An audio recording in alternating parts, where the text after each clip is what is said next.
Қайырлы күн, сіздермен Ұлданай. Қара сорпаға еленген қамыр деп жатады ғой. Сол сияқты міне қара сорпаға, чисто тап-таза сорпаға еленген өте күшті қамыр елейтін боламыз бешбармаққа. Міне дайын болған түрі. Езілмейді. Біріншіден, екіншіден қатты қамыр болып еленетін болады. Міне бір келкі болып жайылатын болады. Жұқа емес, қалың емес, барлық шеті бірдей болып жайылатын болады. Сорпаға еленген қамыр міне. Түсі де ерекше болады.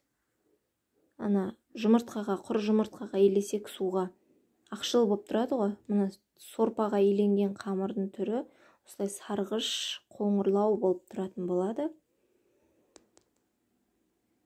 Мен сорпама майды көбірек қостым. Баршаңызға сәлем, сіздермен Ұлданай. Бүгін бешбармақтың, яғни ет тағамының қамырын елейтін боламыз. Міне сорпа қайнап тұр, өте майлы. Осы сорпадан елейтін боламыз қамырымызды.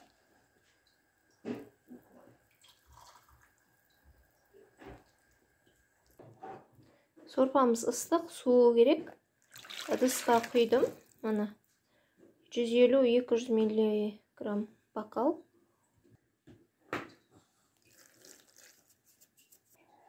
Осы сорпамызға бір жұмыртқа немесе 2 жұмыртқа салып қамыр елейтін боламыз.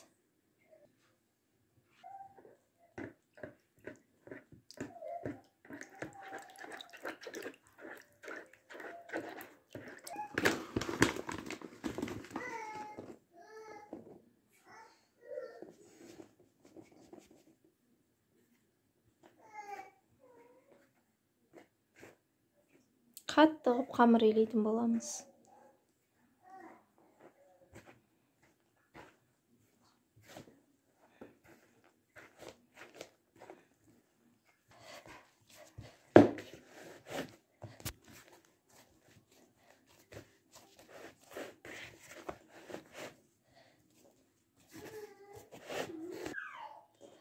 Қамырымыз дайын.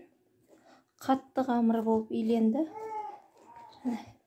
Енді демалдырамыз. Қамырымыз тынды. Әбден демалды, міне. Жұмсарды кішкене. Енді осы қамырымызды осылай 1-2 бастырып, қайтадан 5 минутқа ғана демалдыратын боламыз. Тынуы керек қамырымыз тағы да. Бұл қамыр жұмсармайды. Жұмсақ болып бұлқылдап кетпейтін болады бұл қамыр. Сорпаға еленгеннен кейін. Міне 5 минут демалған қамырымызды алып 2-ге бөлетін боламыз. 2-ге бөліп зуала жасаймыз. Міне көріп тұрғандарыңыздай иілуі өте қиын болады бұл қамырдың.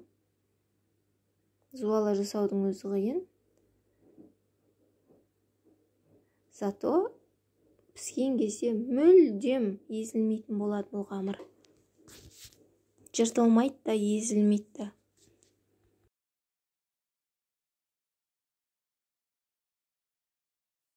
Зуаламыз дайын. Ал енді жаюға кірісетін боламыз. Жақсылап бірінші қолымызбен шамал үлкейгенше домалақтап жайып алатын боламыз. Бірден оқтауға көшпеңіздер. Міне 15 минуттама жайылады бұл қамыр. Өте қатты, себебі кесіп, жақсылап жайып, міне жаңа қара сорпамызға пісіріп алатын боламыз.